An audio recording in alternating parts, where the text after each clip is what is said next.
Booliiska magaalada Fredrikstad ee bariga dalka Norway ayaa lagu soo waramayaa in 30 jir mindi ku hubaysnaa ay lugta ka toogteen kadib markii ay ka dhigi waayeen mindidii uu ku hubaysnaa kuna handaday booliiska.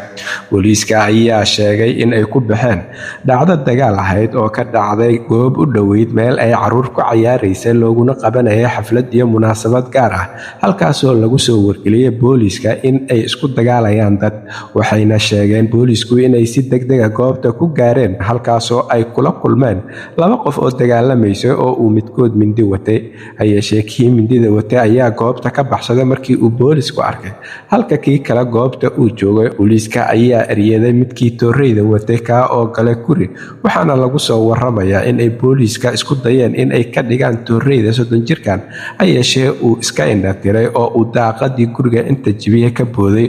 Booliiska ayaa dabadeed riday rasaas digniin ah, taana wax kama bedelin oo ninkani hawshiisa ayuu sii watay iyo handadaadiisa, taa oo keentay markii dambe in ay booliiska ka toogtaan lugta dhulkana ay dhigaan ninkani, sidaana mindida kaga qaadaan kuna soo qabtaan. Waxaana lagu soo waramayaa in hadda lagu dabiibayo mid ka mid ah isbitaalada ku yaala magaalada Fredrikstad ee dalka Norway. Taliyaha howlgallada booliiska deegaanada bari Ronny Hillerud ayaa ku waramayo in ay ninkaasi hadda ku dabiibayaan mid ka mid ah isbitaalada ku yaala magaalada. Waxa uuna sheegay in uu miir qabay markii ay geynayeen isbitaalka.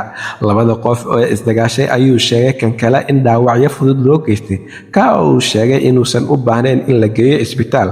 Hayeeshee ninkan kale ee ay boolisku rasaasta ku dhaawaceen lugtana kaga dhufteen ayuu sheegay in lagu dabiibayo isbitaalka, waxna laga weydiin doono dhibka dhacay iyo sida ay wax u dhaceen. Goobta shilkan ka dhacay oo u dhoweyd meel caruurta lagu sameynayo munaasabad gaar ah oo qoyseed ayaa lagu soo waramayaa in caruurtii qaar ay gashay argagax iyo walaahow kadib markii ay maqleen rasaas ka dhacaysay. Mid ka mid ah howlwadeennada munaasabadii goobtan ka dhacaysay ee caruurtan la isugu keenay oo lagu magacaabo Leila Carlson ayaa ku waramayso in ay goobtan markii ay rabshaduhu ka dhaceen ay walwal iyo walbahaar soo wajahday. Waxa ayna sheegtay in ay kasii dareed markii ay caruurtu maqleen rasaasta, taa oo iyaguna argagax ku riday. Waxa ayna Leila sheegtay in goobta caruurta la isugu keenay ay ahaayeen qoysas isu yimid oo munaasabad gooni ah caruurtooda u samaysanayay.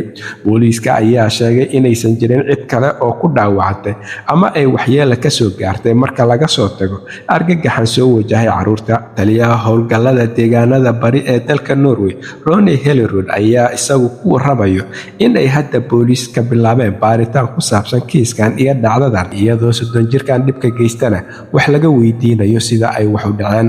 Halka warka kiisa ugu doorkaroon uu idinkaga imaanayo waa Somali Voice in Norway ama codka Soomaaliyeed ee Norway, waxaana idinla socodsiinaya aniga oo ah Cabdulaahi Shiine.